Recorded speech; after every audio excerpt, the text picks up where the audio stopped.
Assalamualaikum warahmatullahi wabarakatuh. Marilah kita panjatkan puji syukur kehadirat Allah Subhanahu wa taala yang telah memberikan nikmat-Nya kepada kita semua, dan tak lupa salawat serta salam semoga tetap tercurahkan kepada junjungan kita Nabi besar Muhammad Shallallahu alaihi wasallam yang telah membawa kita dari zaman jahiliyah menuju zaman yang penuh ilmu pengetahuan seperti sekarang ini. Yang saya hormati Ibu Sri Andriani selaku dosen pembimbing mata kuliah Ekonomi Makro dan teman-teman yang berbahagia.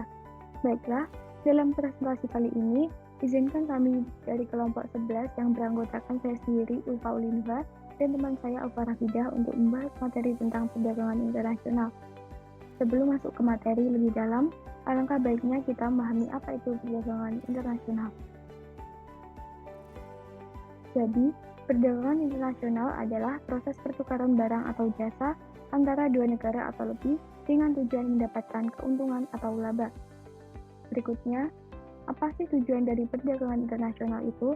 Jadi, tujuan dari perdagangan internasional yaitu untuk memperluas pasar dan meningkatkan produksi, untuk meningkatkan devisa negara melalui kegiatan ekspor produk ke negara lain, untuk meningkatkan pertumbuhan sektor ekonomi, menstabilkan harga barang, dan menyerap banyak tenaga kerja.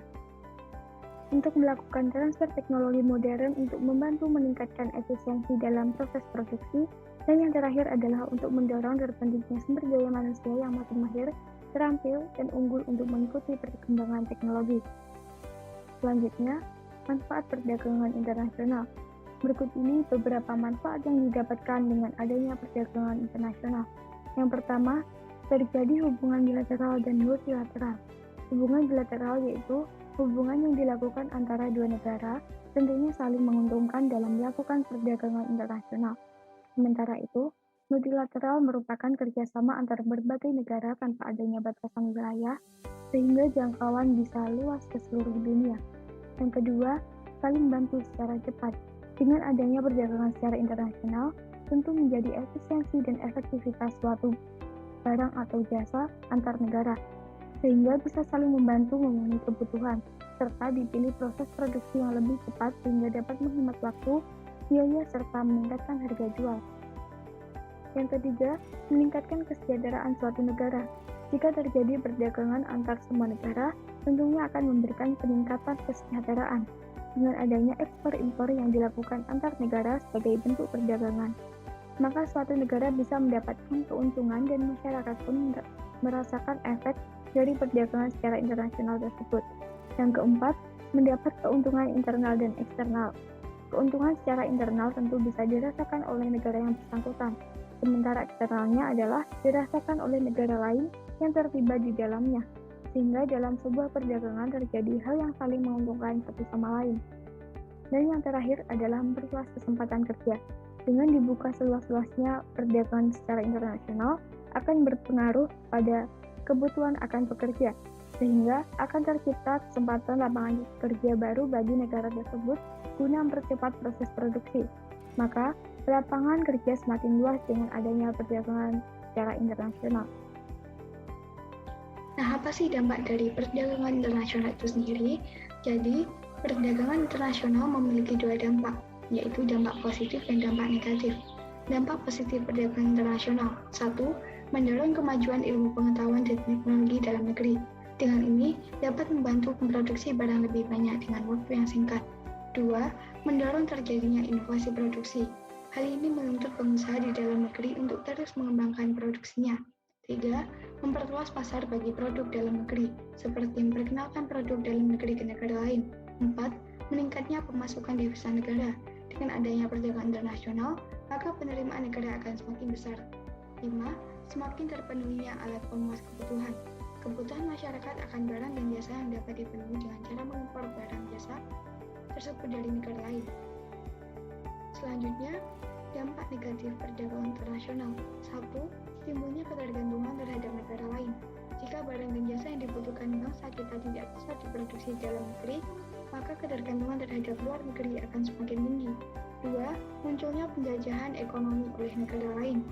Produk dalam negeri tidak mampu mengimbangi produk dari luar negeri dan pasaran dalam negeri akan dikuasai oleh produk barang dari luar negeri. 3. Timbulnya eksploitasi sumber daya alam dan sumber daya manusia. Melakukan eksploitasi terhadap SDA dan SDM secara habis-habisan akan merugikan bangsa kita sendiri. 4. Tenaga asing masuk ke Indonesia. Tenaga asing mulai banyak masuk ke Indonesia, membuat semakin tersingkirnya tenaga kerja di negeri sendiri. 5. Salah penerapan dalam berteknologi. Produk yang baru akan mudah mempengaruhi pemikiran dan kelakuan masyarakat sehingga digunakan untuk hal-hal yang negatif. Berikutnya yaitu jenis perdagangan internasional. Perdagangan internasional terbagi menjadi beberapa jenis, diantaranya perdagangan regional, perdagangan bilateral, dan perdagangan multilateral. Perdagangan regional. Bentuk perdagangan ini dilakukan oleh beberapa negara di kawasan tertentu. Umumnya, negara partisipan berada memiliki wilayah yang berdekatan dan karakteristik geografis serupa. 2. Perdagangan bilateral. Perdagangan bilateral dilakukan oleh dua negara. Biasanya kedua negara akan menyepakati perjanjian perdagangan atau kerjasama lainnya untuk mencapai sesuatu. 3. Perdagangan multilateral. Perdagangan multilateral adalah bentuk perdagangan yang melibatkan dua pihak atau lebih. Perdagangan ini biasanya menawarkan bentuk pasar yang transparan, efektif, dan adil dan akutabel. Selanjutnya, faktor pendorong melakukan perdagangan internasional. 1. Perbedaan kekayaan sumber daya alam. Sumber daya alam merupakan faktor produksi negara. Maka setiap negara dikatakan memiliki keanekaragaman kondisi produksi. Perdagangan diperlukan karena adanya keanekaragaman kondisi produksi di setiap negara. 2. Perbedaan selera. Perbedaan selera dapat mengakibatkan timbulnya perdagangan internasional. Contohnya, negara A dan B sama-sama menghasilkan daging sapi dan daging ayam dalam jumlah yang hampir sama. Namun, masyarakat negara A tidak menyukai daging sapi, sedangkan negara B tidak menyukai daging ayam. Dengan adanya perbedaan selera tersebut, ternyata dapat terjadi ekspor yang menguntungkan bagi kedua negara. 3. Perbedaan iklim perdagangan internasional. Perbedaan iklim menyebabkan keterbatasan potensi sumber daya alam di setiap negara. Akibatnya, tidak semua kebutuhan dapat dipenuhi atau diproduksi sendiri. Karena itu, suatu negara memilih untuk mencukupi kebutuhannya dengan mengimpor ke negara lain. 4. Adanya komunikasi dan sarana transportasi. Perkembangan sarana telekomunikasi dan transportasi semakin memudahkan manusia untuk berkomunikasi dan memudahkan mobilitas arus barang dan jasa sehingga mendorong terjadinya perdagangan antar negara. Karena itu, jarak geografis, batas teritorial negara bukan lagi kendala untuk melakukan perdagangan internasional. 5. Perbedaan penguasaan teknologi. Penguasaan teknologi yang tidak merata antara tiap negara menyebabkan terjadinya perdagangan internasional. Negara dengan teknologi maju mampu menjual barang dengan harga murah kepada negara yang memiliki teknologi sederhana. Baik, selanjutnya akan dijelaskan oleh teman saya. Hambatan perdagangan internasional. Hambatan perdagangan internasional itu dibagi menjadi 6. Yang pertama yaitu perbedaan mata uang antara negara eksportir dengan importir. Yang kedua, adanya kebijakan impor yang dilakukan suatu negara. Yang ketiga, perbedaan bahasa antara negara eksportir dengan importir. Yang keempat, adanya pengenaan bea masuk yang tinggi. Yang kelima, adanya perbedaan ketentuan atau peraturan. Dan yang terakhir, yang keenam, yaitu proses dan prosedur ekspor-impor yang panjang dan lama. Selanjutnya yaitu teori perdagangan internasional. Teori perdagangan internasional ini dibagi menjadi 4. Yang pertama, teori ekonomi merkantilisme. Teori ini yaitu beranggapan jika kegiatan ekspor harus dilakukan sesering mungkin dan kegiatan impor dilakukan seminim mungkin agar negara menjadi lebih kuat dan kaya. Yang kedua yaitu teori keunggulan absolut yang dikemukakan oleh Adam Smith. Menurut teori ini, kekayaan suatu negara akan makin bertambah seiring dengan adanya peningkatan keterampilan serta efisiensi tenaga kerja di bidang produksi. Yang ketiga yaitu teori keunggulan komparatif yang dikemukakan oleh David Ricardo. David Ricardo beranggapan jika perdagangan internasional akan lebih menguntungkan jika negara hanya memiliki keunggulan komparatif dari segi harganya. Dan yang terakhir yaitu yang keempat, teori Exarolin Elie Hexer dan Bertil Ohlin.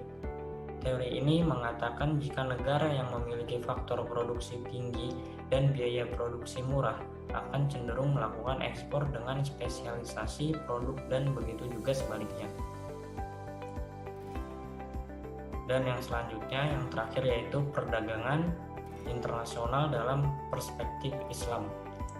Dalam pandangan Islam, perdagangan internasional diperbolehkan karena tidak ada dalil yang mengharamkan aktivitas perdagangan ini.